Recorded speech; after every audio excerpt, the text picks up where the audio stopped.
Assalamualaikum warahmatullahi wabarakatuh. Bismillahirrahmanirrahim. Perkenalkan, kami dari kelompok 4 mata kuliah Pendidikan Ilmu Pengetahuan Sosial.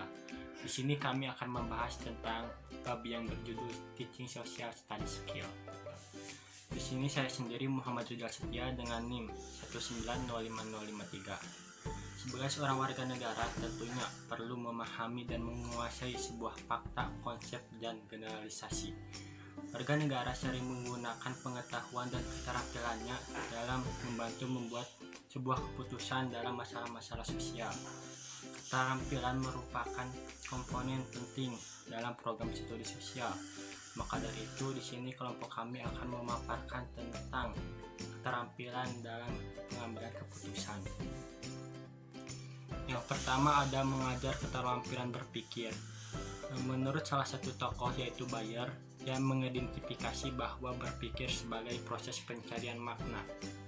Ia mengidentifikasi bahwa dalam pemikiran terdapat dua komponen utama, yaitu kognitif dan melakognitif. Dalam komponen kognitif terdapat beberapa identifikasi, yaitu yang pertama menggambarkan.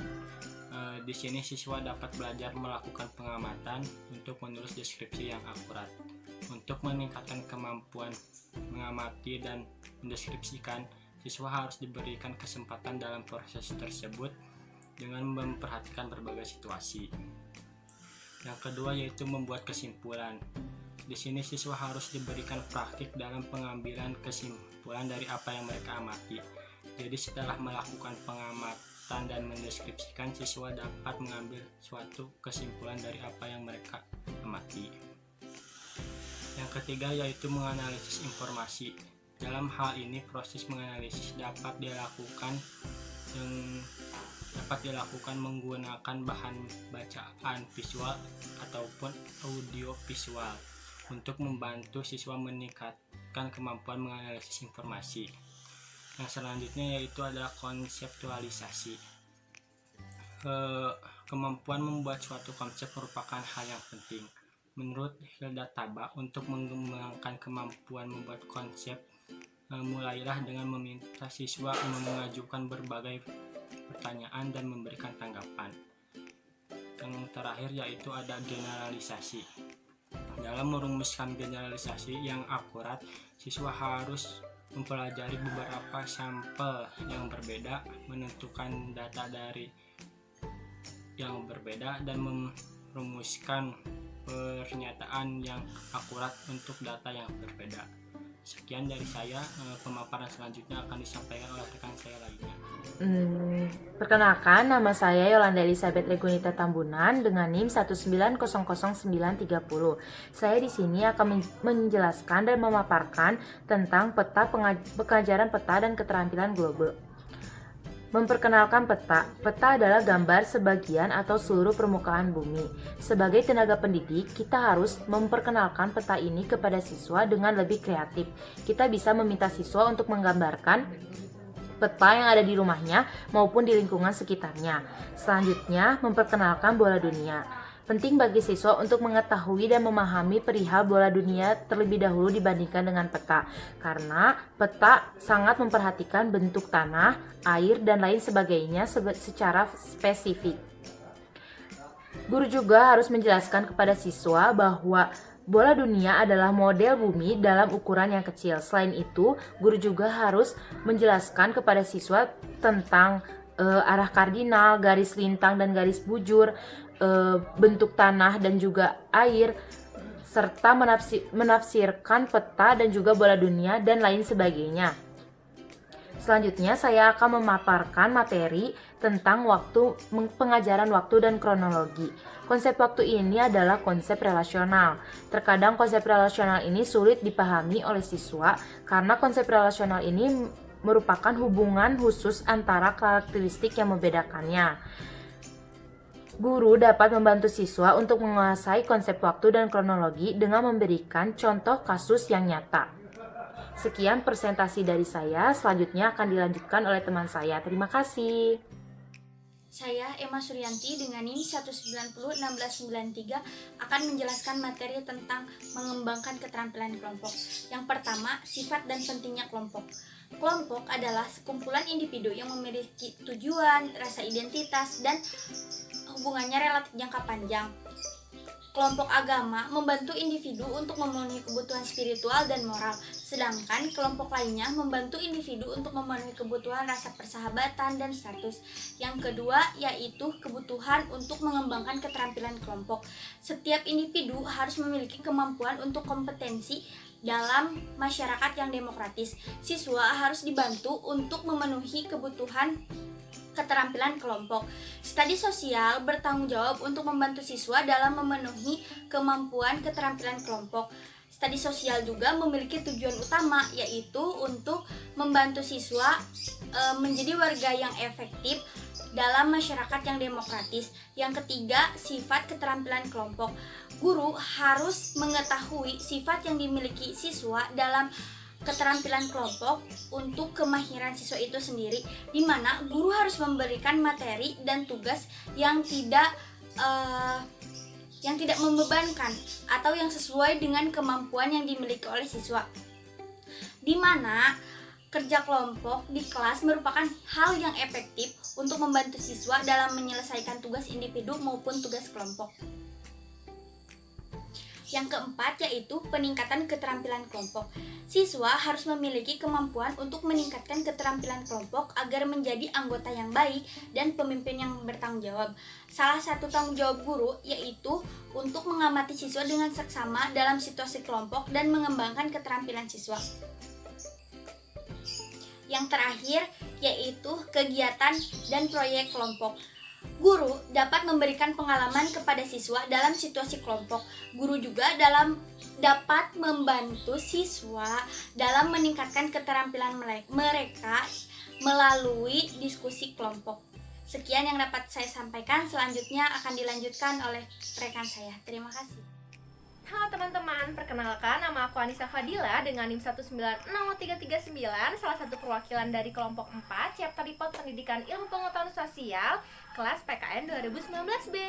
Nah, kali ini sebagai perwakilan terakhir dari kelompok 4, aku juga akan memaparkan pembahasan terakhir dari kelompok kami teman-teman, yaitu mengenai mengajar keterampilan menulis dalam studi sosial. Materi yang pertama akan aku bahas mengenai menulis sebagai bentuk pemikiran. Jadi teman-teman, sebagai seorang guru, kita harus bisa memberikan pemahaman kepada siswa bahwasannya menulis bukanlah suatu kegiatan yang kaku teman-teman. Menulis merupakan salah satu output dari studi sosial. Dengan menulis, kita dapat menuangkan ide-ide dan pemikiran-pemikiran kita mengenai kehidupan sosial sekitar. Ini juga merupakan salah satu bentuk dari pengabdian kita sebagai makhluk sosial di tengah masyarakat yang dinamis teman-teman. Lalu yang kedua adalah menulis ringkasan. Nah, menulis ringkasan merupakan merangkum tulisan dari seorang penulis teman-teman. Nah, pada tahap ini merupakan tahap yang paling mudah dilakukan sebagai salah satu langkah untuk mengajar keterampilan menulis dalam studi sosial kepada siswa teman-teman. Jadi di sini dalam menulis ringkasan, siswa belum diajarkan untuk berpikir tingkat tinggi. Lalu yang kedua ada menulis sintesis. Nah, menulis sintesis merupakan penggabungan dari dua atau lebih ide seorang penulis. Jadi di sini telah terjadi komposisi ide dari beberapa penulis teman-teman. Nah, pada tahap ini siswa telah diajarkan bagaimana caranya menggabungkan ide-ide dari beberapa orang untuk kemudian melahirkan satu topik tunggal teman-teman. Lalu yang ketiga adalah menulis analitik kritis. Nah, menulis analitik kritis ini merupakan tahap lanjut dalam mengajar keterampilan menulis teman-teman. Pada tahap ini, siswa telah diajarkan untuk bagaimana caranya memberikan pandangan atau idenya sendiri terhadap tulisan orang lain teman-teman. Nah, pada tahap ini siswa telah diajak untuk berpikir pada tahap yang lebih tinggi teman-teman. Pada tahap ini juga siswa diajarkan bagaimana caranya mengolah ide dan pemikirannya sendiri untuk kemudian dituangkan dalam satu bentuk tulisan teman-teman. Nah, lalu yang selanjutnya ada menulis kreatif. Menulis kreatif merupakan tahapan yang sangat tinggi dalam mengajar keterampilan menulis di dalam studi sosial, teman-teman.